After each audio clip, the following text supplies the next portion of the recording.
Any questions, comments? Why don't we then hear from Jeremy? You have 5 minutes. Thank you. So let's start with the definition and rules of citizen petitions.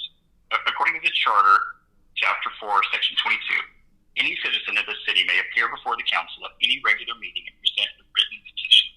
Such petition shall be acted upon by the council in the regular course of business within 15 days. That is what it says about citizen petitions. So I think while I've got several issues with the city's interpretation of the statute, I believe we should focus on the second part of the sentence, specifically the phrase, shall be acted upon by council. So what does it mean for the council to act? The Charter, earlier in the same chapter, Section 8, tells us what it means for the council to act. Council shall act only by resolution, ordinance, franchise, or formal recorded action. And in Section 10, it provides more detail on what council means. The affirmative vote of a majority of the members of council shall be necessary to pass an ordinance, franchise, resolution, or formal recorded action. So if we take those definitions of council and action and we insert them into the citizen petition verbiage, we get any citizen of the city may appear before the council at any regular meeting and present a written petition. A majority of the members of the city council shall vote whether to approve, deny an ordinance, resolution, franchise, or formal recorded action regarding the petition in the regular course of business within 15 days. So the question is, are citizen petitions currently being voted on by a majority of the council members within 15 days of submission? Let's look at some background. In 2019, Mayor Gallego issued a memo to council and city staff signing citizen petitions to subcommittee. This was not done at a public meeting and was not approved by the city council. In turn, for the first time in the city's entire history, the city changed the way that citizen petitions were handled. Up until then, citizen petitions, regardless of legality, jurisdiction, or current process, were added to the next formal agenda.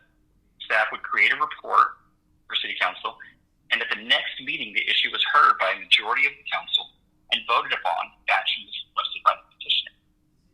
The city now wants us to accept their interpretation that 75 days after submission of a petition, like mine, the minority of the council will decide whether the majority of the council will ever hear the petition. And they say that that qualifies as acted upon by council within 15 days.